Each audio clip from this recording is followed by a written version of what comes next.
Hi friends, എല്ലാവർക്കും R&B മീഡിയയുടെ പുതിയൊരു വീഡിയോയിലേക്ക് സ്വാഗതം. ഈ ബഡ്ജീസിന് ബ്രീഡിംഗ് സീസൺ എന്ന് പറഞ്ഞ ഒരു സീസൺ ഉണ്ടോ? എന്തുകൊണ്ടാണ് മേറ്റിംഗ് കഴിഞ്ഞിട്ടിടുന്ന മുട്ടകളും ചിലപ്പോൾ വിരിയാത്തത്? തണുപ്പ് കാലത്താണോ, ചൂടുകാലത്താണോ, അതോ മഴക്കാലത്താണോ കൂടുതൽ മുട്ടകൾ വിരിയാൻ സാധ്യത? ഈ ബ്രീഡിങ്ങിനെ കുറിച്ചും മുട്ടകൾ വിരിയാത്തതിനെക്കുറിച്ചും ഒക്കെ പലതരം സംശയങ്ങൾ നിങ്ങളുടെയൊക്കെ മനസ്സിലുണ്ടാകുമെന്ന് പലരുടെയും കമൻറ്റുകൾ വായിച്ചപ്പോൾ എനിക്ക് മനസ്സിലായിട്ടുണ്ട്. നിങ്ങളുടെ ചോദ്യങ്ങൾക്കെല്ലാം ഞാൻ കമൻറ്റിന് റിപ്ലൈ തരാറുണ്ടെങ്കിലും ഇനി ചോദിക്കാത്തവരുടെ മനസ്സിലെ സംശയം കൂടി ഒന്ന് തീർക്കാൻ വേണ്ടിയിട്ടാണ് ഞാൻ ഇന്ന് ഈ വീഡിയോ ചെയ്യുന്നത്. അതുപോലെ തന്നെ പലരും പല വിഷയങ്ങളെക്കുറിച്ചും വീഡിയോ ചെയ്യണമെന്ന് കമൻറ്റിലൂടെ ആവശ്യപ്പെടാറുണ്ട്. പല വിഷയങ്ങൾക്കും ചേർന്ന വീഡിയോ ക്ലിപ്പുകളും ഫോട്ടോസും ഒക്കെ ഇല്ലാത്തത് കൊണ്ടാണ് ആ വീഡിയോകൾ ഇടാൻ താമസിക്കുന്നത്. ഒരു വിഷയത്തെക്കുറിച്ച് പറയുമ്പോൾ അതുമായിട്ട് ബന്ധപ്പെട്ടുള്ള കുറച്ച് വിഷ്വൽസ് കാണിച്ചാലല്ലേ നിങ്ങൾക്കും കാര്യങ്ങൾ വളരെ പെട്ടെന്ന് മനസ്സിലാകുകയുള്ളൂ. അപ്പോൾ മെറ്റീരിയൽസ് കിട്ടുന്നതിനനുസരിച്ച് എല്ലാ വിഷയങ്ങളെക്കുറിച്ചുള്ള വീഡിയോകൾ വരുന്നതായിരിക്കും. നിങ്ങൾ ചാനൽ സബ്സ്ക്രൈബ് ചെയ്തിട്ടുണ്ടെങ്കിൽ നിങ്ങൾക്ക് നോട്ടിഫിക്കേഷൻസ് കൃത്യമായിട്ട് ലഭിക്കുന്നതുമാണ്. അപ്പോൾ ഈ ബ്രീഡിംഗ് സീസൺ എന്നതാണല്ലോ നമ്മുടെ ഇന്നത്തെ ടോപ്പിക്ക്. ശരിക്കും അങ്ങനെ ഒരു സീസൺ ഉണ്ടോ? നല്ല ആരോഗ്യത്തോടെയും സുരക്ഷിതമായ ചുറ്റുപാടുകളും എഗ്ഗ് ചെയ്യാൻ പറ്റിയ ഒരു സ്ഥലവും ഉണ്ടെങ്കിൽ ബഡ്ജീസ് വർഷത്തിൽ എല്ലാ മാസവും മുട്ടയിടും.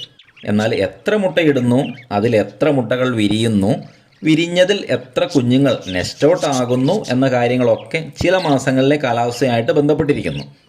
ആ കാര്യങ്ങൾ എന്തൊക്കെയാണെന്ന് അറിഞ്ഞിരുന്നാൽ നമുക്ക് ബേഡ്സിൻ്റെ ബ്രീഡിങ്ങിനെ പറ്റി അനാവശ്യമായിട്ടുണ്ടാകുന്ന ടെൻഷനൊക്കെ ഒഴിവാക്കാൻ സാധിക്കും. അപ്പോൾ ഒന്നാമത്തെ ചോദ്യം, ബേഡ്സ് കൂടുതൽ മുട്ടയിടുന്നത് എപ്പോഴാണ്, ഏത് മാസത്തിലാണ് എന്നുള്ളതാണ്. അതിനങ്ങനെ പ്രത്യേകിച്ച് മാസമൊന്നുമില്ല കേട്ടോ. നല്ല ഫുഡൊക്കെ കഴിച്ച് ബേഡ്സ് അസുഖങ്ങളൊന്നുമില്ലാതെ നന്നായി ഹെൽത്തി ആയിട്ടും ആക്റ്റീവായിട്ടും ഇരിക്കുമ്പോഴാണ് നല്ല വലുപ്പവും തോടിന് കട്ടിയൊക്കെയുള്ള മുട്ടകൾ കൂടുതൽ എണ്ണം ഇടുന്നത്.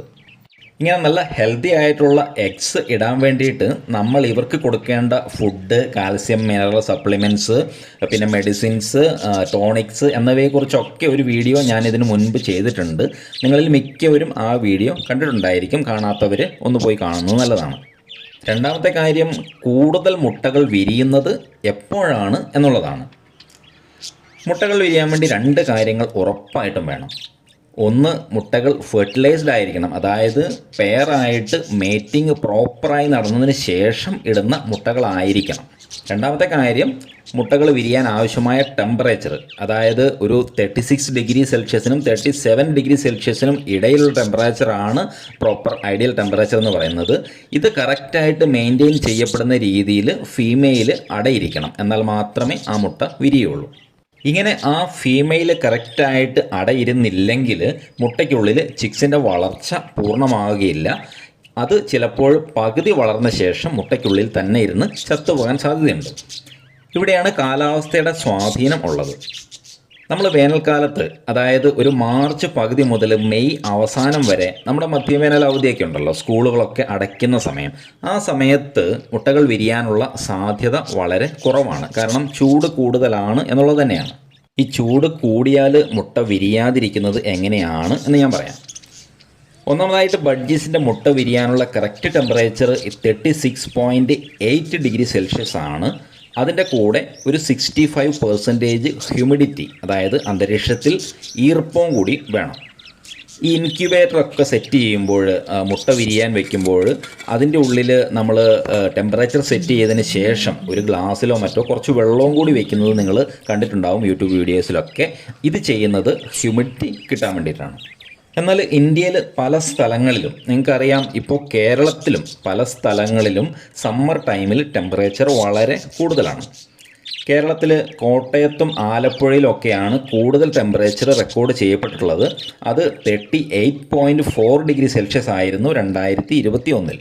അങ്ങനെ ഈ ടെമ്പറേച്ചറിലുള്ള കൂടുതൽ കാരണം മുട്ടയ്ക്കുള്ളിലെ വെള്ളം വറ്റിപ്പോവുകയും ചിക്സ് വളർച്ചയെത്താതെ അതിൻ്റെ ഉള്ളിൽ തന്നെ ഇരുന്ന് ചത്തുപോവുകയും ചെയ്യുന്നത്. എന്നാൽ ചില സ്ഥലങ്ങളിലൊക്കെ മുട്ടകൾ ഈ നല്ല വേനൽക്കാലത്തും വിരിയാറുണ്ട്. അത് നമ്മുടെ ബഡ്ജീസിൻ്റെ കേജ് നമ്മൾ വെച്ചിരിക്കുന്ന സ്ഥലത്തിൻ്റെ അനുസരിച്ചിട്ടിരിക്കും. അധികം വെയിലൊന്നും അടിക്കാത്ത സ്ഥലത്താണ് വെച്ചിരിക്കുന്നതെങ്കിൽ ചിലപ്പോൾ മുട്ടകൾ കറക്റ്റായിട്ട് വിരിയാൻ സാധ്യതയുണ്ട്. രണ്ടാമതായിട്ട്, ഈ വേനൽക്കാലത്ത് പൊതുവെ അടയിരിക്കുന്ന ബേഡ്സിൻ്റെ ബോഡി ടെമ്പറേച്ചറും വളരെ കൂടുതലായിരിക്കും. അതുകൊണ്ട് അവർ ശരീരം തണുപ്പിക്കാനായിട്ട് ചട്ടിയിൽ നിന്ന് ഇറങ്ങി മിക്കവാറും സമയങ്ങളിലും പുറത്തായിരിക്കും ഉണ്ടാകുക, ചിറകൊക്കെ ഇങ്ങനെ വിരിച്ചു പിടിച്ചുകൊണ്ട്. അതായത് വളരെ കുറച്ച് സമയം മാത്രമേ ഇവർ ഈ വേനൽക്കാലത്ത് അടയിരിക്കാറുള്ളൂ. ഇതും മുട്ട വിരിയുന്നതിനെ ബാധിക്കും. വലിയ വലിയ ബ്രീഡേഴ്സൊക്കെ കേജിലെ ടെമ്പറേച്ചർ സെറ്റ് ചെയ്തൊക്കെയാണ് സമ്മർ സീസണിൽ ഈ ബ്രീഡിങ് ചെയ്യിക്കാറ്. ചിലരൊക്കെ സമ്മർ സീസണിൽ ബ്രീഡിങ് ചെയ്യിക്കാറേ ഇല്ല, ബേഡ്സിന് റെസ്റ്റ് കൊടുക്കുകയാണ് ചെയ്യാറ്. ഇനി മൂന്നാമത്തെ കാര്യം, ഈ വിരിയുന്ന ചിക്സിൽ എത്ര എണ്ണം നെസ്റ്റ് ഔട്ട് ആകുന്നു എന്നതിനെക്കുറിച്ചാണ്. മുട്ട വിരിഞ്ഞാൽ മാത്രം പോരല്ലോ, കുഞ്ഞുങ്ങൾ ചത്തുപോയാൽ അതുകൊണ്ട് പ്രത്യേകിച്ച് ഗുണമൊന്നുമില്ലല്ലോ. ഈ കുഞ്ഞുങ്ങൾ ചത്തുപോകുന്നതിന് പല കാരണങ്ങളുമുണ്ട്. ഓരോന്നോരോന്നായിട്ട് ഞാൻ പറഞ്ഞു തരാം. അതും കാലാവസ്ഥയുമായിട്ടുള്ള ബന്ധം നിങ്ങൾ മനസ്സിലാക്കുക. ഈ കുഞ്ഞുങ്ങൾ ചത്തുപോകാനുള്ള ഒന്നാമത്തെ കാര്യം, കുഞ്ഞുങ്ങൾക്ക് കിട്ടുന്ന ഫുഡ് സഫിഷ്യൻ്റ് അല്ല എന്നുള്ളതാണ്. ഈ പേരൻസ് 5ൽ കൂടുതൽ കുഞ്ഞുങ്ങൾ, 6 കുഞ്ഞുങ്ങൾ, 7 കുഞ്ഞുങ്ങളൊക്കെ വിരിഞ്ഞ് കഴിഞ്ഞിട്ടുണ്ടെങ്കിൽ എല്ലാ കുഞ്ഞുങ്ങൾക്കും ഫീഡ് ചെയ്യാനുള്ള ഫുഡ് പേരൻസിന് സഫിഷ്യൻ്റ് ആയിട്ട് കിട്ടുന്നില്ലെങ്കിൽ അവ എല്ലാ കുഞ്ഞുങ്ങളെയും ഫീഡ് ചെയ്യില്ല. കൂടുതൽ വലിയ കുഞ്ഞുങ്ങളെ മാത്രം ഫീഡ് ചെയ്യും. തീരെ ചെറിയ കുഞ്ഞുങ്ങൾ ചത്തുപോകാൻ സാധ്യതയുണ്ട്.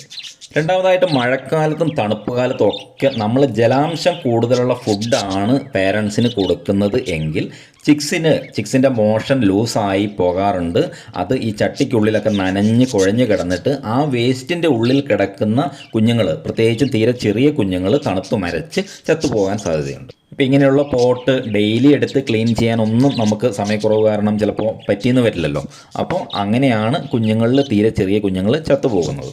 മൂന്നാമത്തെ ഒരു പ്രധാന കാരണം എന്ന് പറഞ്ഞാൽ, ഈ കുഞ്ഞുങ്ങൾ വിരിയുന്നതിനുള്ള ഗ്യാപ്പ് കാരണം ആദ്യത്തെ കുഞ്ഞിന് തൂവലൊക്കെ വന്നതിന് ശേഷമായിരിക്കും ചിലപ്പോൾ 5ാമത്തെയോ 6ാമത്തെയോ കുഞ്ഞ് വിരിയുന്നത്. ഞാൻ പറഞ്ഞല്ലോ, 1-2 ദിവസങ്ങളിലാണ് മുട്ടയിടുന്നതെന്നും അതുപോലെ തന്നെയാണ് കുഞ്ഞുങ്ങൾ വിരിയുന്നതെന്നും. അപ്പോൾ ആദ്യത്തെ കുഞ്ഞ് വിരിഞ്ഞതിന് ശേഷം ചിലപ്പോൾ 10 ദിവസത്തിന് ശേഷമായിരിക്കും 5ാമത്തെയോ അല്ലെങ്കിൽ 6ാമത്തെയോ കുഞ്ഞ് വിരിയുന്നത്. അപ്പോൾ ആ കുഞ്ഞ് സ്വാഭാവികമായിട്ടും വളരെ ചെറുതായിരിക്കുമല്ലോ. ഈ വലുതിൻ്റെയൊക്കെ ചവിട്ട് കൊണ്ട് തീരെ ചെറിയ കുഞ്ഞുങ്ങൾ മിക്കവാറും ചത്തുപോവുകയാണ് ചെയ്യാറ്. ഇതൊഴിവാക്കാൻ വേണ്ടിയിട്ടാണ് ഞാൻ ഫോസ്റ്ററിങ് മെത്തേഡ് യൂസ് ചെയ്യുന്നത്. അതായത് ഒരേ പ്രായമുള്ള 4-5 കുഞ്ഞുങ്ങളെ ഓരോ പേരൻസിൻ്റെയും ചട്ടിയിലേക്ക് ഞാൻ മാറ്റി വയ്ക്കും. അങ്ങനെ വരുമ്പോൾ എല്ലാ ചിക്സും ഏതാണ്ട് ഒരേ സമയത്ത് തന്നെ നെസ്റ്റ് ഔട്ട് ആയിക്കൊള്ളുകയും ചെയ്യും. റിസൾട്ട് വളരെ നല്ലതായിരിക്കുകയും ചെയ്യും. അതായത് ഇങ്ങനെ ചെയ്താൽ കൂടുതൽ കുഞ്ഞുങ്ങൾ രക്ഷപ്പെടാൻ സാധ്യതയുണ്ട്. എൻ്റെ അനുഭവം ഞാൻ മുൻപ് വീഡിയോയിൽ ഷെയർ ചെയ്തിട്ടുണ്ട്. നിങ്ങളിൽ മിക്കവാറും ആ വീഡിയോ കണ്ടിട്ടുണ്ടാവും. അപ്പോൾ ഇതിൽ നിന്നെല്ലാം നിങ്ങൾ മനസ്സിലാക്കേണ്ട ഒരു കാര്യം, ഒരു ജൂൺ മുതൽ മാർച്ച് വരെയുള്ള മാസങ്ങളിലാണ് കൂടുതൽ മുട്ടകൾ വിരിയാൻ സാധ്യതയുള്ളത് എന്നതാണ്. അതിനു പുറമെ എൻ്റെ അഭിപ്രായത്തിൽ ജനുവരി മുതൽ മാർച്ച് വരെയാണ് ബ്രീഡിങ്ങിന് പറ്റിയ ബെസ്റ്റ് സീസൺ. അതായത് ഈ ജനുവരിയിൽ ബേഡ്സ് മുട്ടയിട്ട് അടയിരുന്നാൽ ഫെബ്രുവരിയിൽ എഗ്ഗ് വിരിയും. പിന്നെ നല്ല ഫുഡും നല്ല കെയറും ഒക്കെ കൊടുത്താൽ മാക്സിമം മുട്ട വിരിയുകയും ചെയ്യും. നല്ല കാലാവസ്ഥ ആയതുകൊണ്ട് ചിക്സ് മിക്കവാറും രക്ഷപ്പെടുകയും ചെയ്യും. എൻ്റെ അനുഭവമാണിത്. നിങ്ങളും ഇനി മുതൽ ഇതൊന്ന് ശ്രദ്ധിക്കുന്നത് നന്നായിരിക്കും. എന്നാൽ ഒരു കാര്യം ഞാൻ നിങ്ങളോട് പ്രത്യേകം പറയാം, നല്ല റിസൾട്ട് കിട്ടണമെങ്കിൽ കാലാവസ്ഥ നന്നായാൽ മാത്രം പോരാ, നമ്മൾ നമ്മുടെ ബേഡ്സിന് കൊടുക്കുന്ന കെയറും നന്നായിരിക്കണം. അപ്പോൾ എന്തൊക്കെ കാര്യങ്ങളാണ് നമ്മൾ ചെയ്യേണ്ടത് എന്ന വീഡിയോസാണ് നമ്മുടെ ഈ ചാനലിലൂടെ ഞാൻ നിങ്ങൾക്ക് പറഞ്ഞു തരാൻ ശ്രമിക്കുന്നത്. അതുകൊണ്ട് ചാനൽ സബ്സ്ക്രൈബ് ചെയ്തിട്ടില്ലെങ്കിൽ ഇപ്പോൾ തന്നെ ചാനൽ സബ്സ്ക്രൈബ് ചെയ്ത് ഓൾ നോട്ടിഫിക്കേഷൻ കൂടി ഒന്ന് ആക്ടിവേറ്റ് ചെയ്യുക. പിന്നെ ഇന്നത്തെ വീഡിയോ നിങ്ങൾക്ക് ഇഷ്ടമായെങ്കിൽ ഉറപ്പായിട്ടും ലൈക്ക് ചെയ്യുക. ഇനിയും നല്ലൊരു വീഡിയോ ആയിട്ട് ഞാൻ വീണ്ടും വരുന്നതുവരെ എല്ലാവർക്കും ബൈ.